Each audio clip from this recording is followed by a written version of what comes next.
all seasons, and you'll hear a little bit more about about Heckrot later. Wanted to tell you first about what we're doing and why I'm doing this. My interest in pollinators really started formally in 2018 when I was running for office. Appleton was at that time exploring ways to ensure the health of pollinators. There were two professors at Lawrence University, Israel Del Toro and Relena Ribbons, and they were studying native bee biodiversity and ways to increase pollinator populations in native green spaces, and I became interested in their efforts. So soon the whole city, honestly, became involved, ensuring that we all did our part to increase pollinator health. Pollinator enthusiasts from the Appleton Common Council started a group called Pollinablers, and Appleton became the first no-mow May in the state.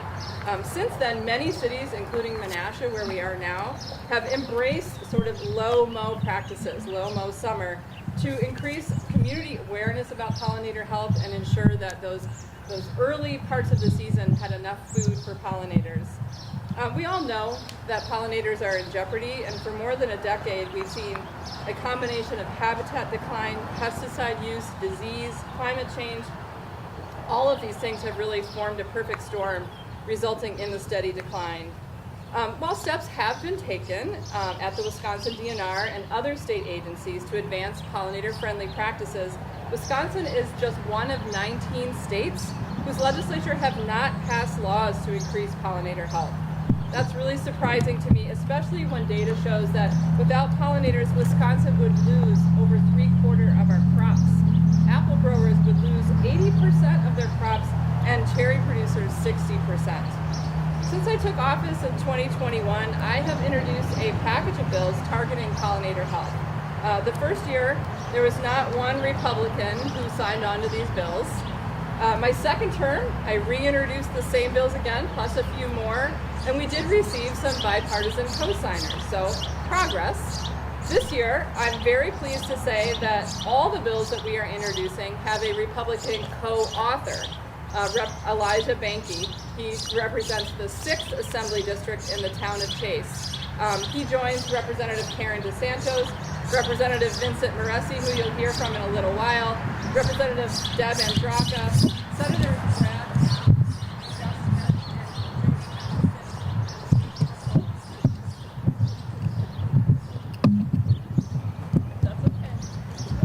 Of these 5 bills and 2 resolutions.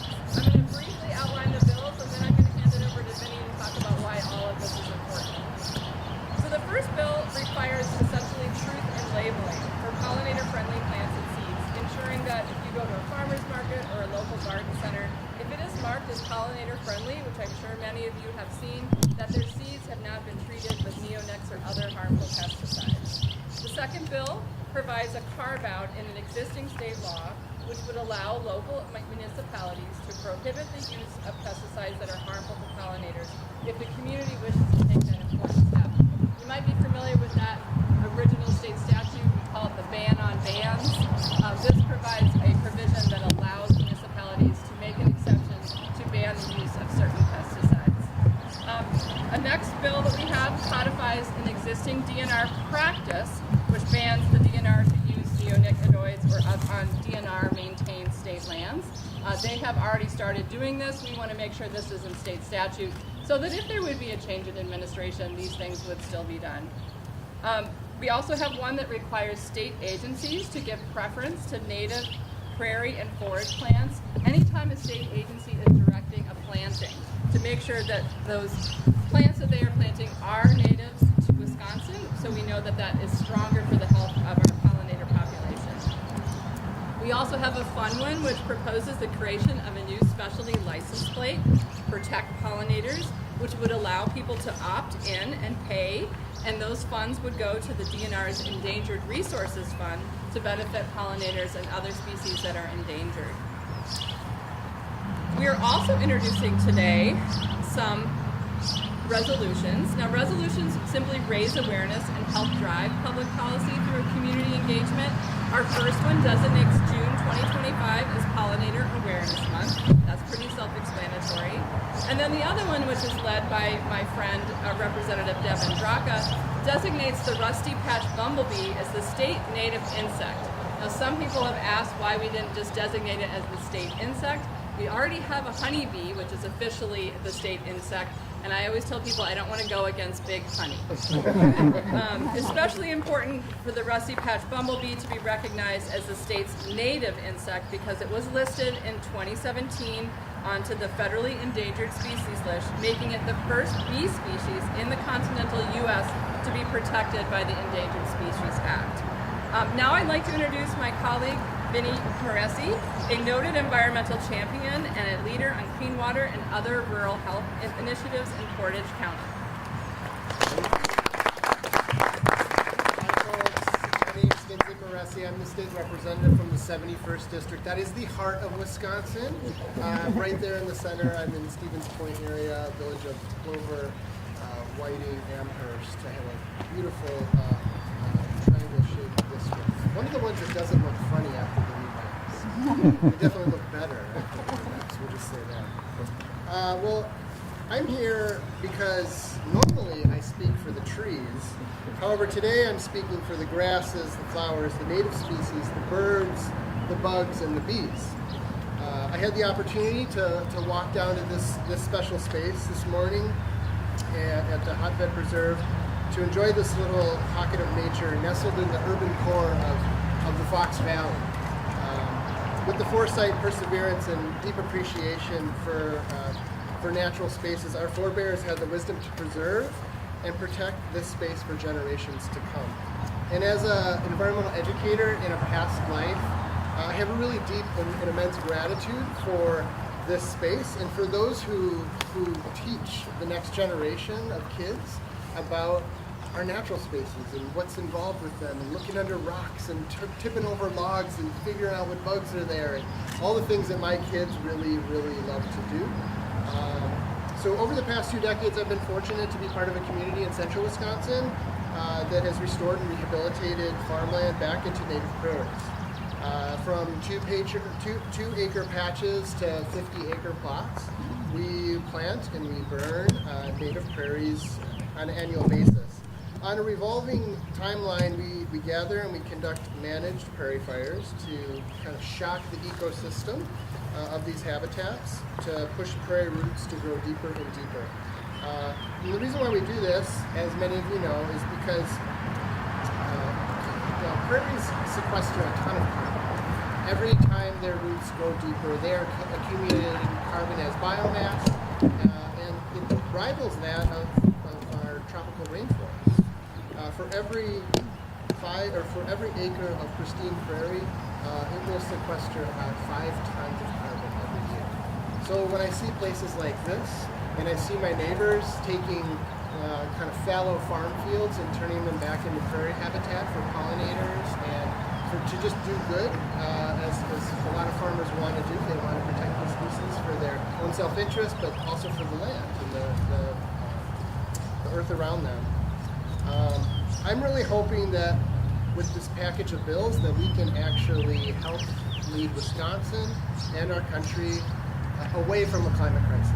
Right? By every little step that we take moving forward with these projects, we're getting one step closer to taking some carbon out of the air and promoting and protecting and preserving our environment. I'll just say we were incredibly lucky, all of you, to have Representative Snodgrass as your representative. I see her almost on a daily basis just going down to Madison and fighting for strong values, strong shared Wisconsin values. So I'm really proud to be standing up here with her today on this package of bills. I'm proud to be invited here to work with her to make these policy goals for our state become a reality. So we're announcing this package of bills that would protect our natural spaces, pollinators, and keep them free from encroachment and harmful pesticides and chemicals.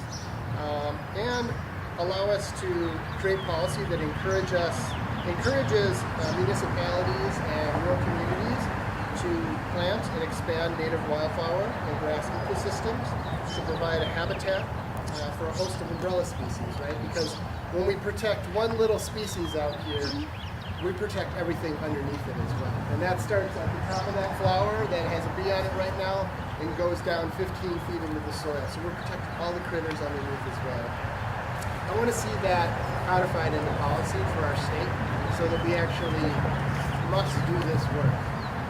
So on behalf of Representative Snodgrass and myself, I say that we are here to speak for the trees, the grasses, the flowers, the birds, bugs, and bees, and we thank you for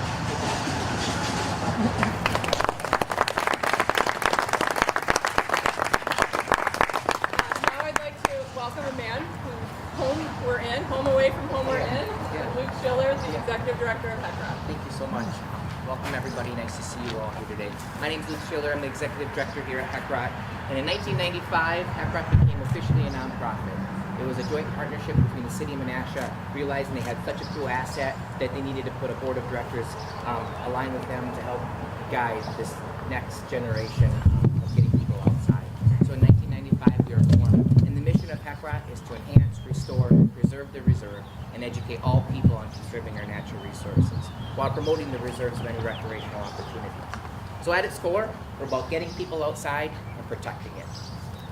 In this bill that was kind of proposed to you today, we reflect that in many things that we do, especially with the pollinators. Last year, we welcomed over 133,000 visitors to the reserve and had over 10,000 program participants, led by our 2 naturalists here and the rest of the staff on the reserve.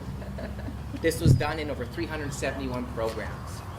In those programs, we often focus on the pollinators, like I said. And I'm going to kind of walk you through how we connected with those and how we brought people and connected them to nature. First, under our Cone Claw Pavilion, we have a HECROT Prairie Hootenanny event where we celebrate the harvest and the growing season of Wisconsin. We bring in local food vendors, and we roast some sweet corn, we bring in local music, and we kind of have a celebration over our mature prairie. The second thing we do is we have a teaching hive over just behind my shoulder, where we get our community and little ones in hive suits, submersed in the honeybee experience, kind of learning about the importance and benefit of pollinators and why honeybees play such a crucial role in our food chain. And then third, one of them that I'm most proud of is we partnered with the Menasha Joint School District, where we have our Pollinator at Our Schools program. Often in our parks and our playground areas, it's often a monoculture of grass. And the district was open to creating a pollinator habitat on the school sites. These schools are at Clovis Grove Elementary and Bonta Bilingual. We thought it was important for the kids to kind of get out and to see what is a pollinator plant, or what is a pollinator, and kind of the plants that provide them benefit for their life cycle.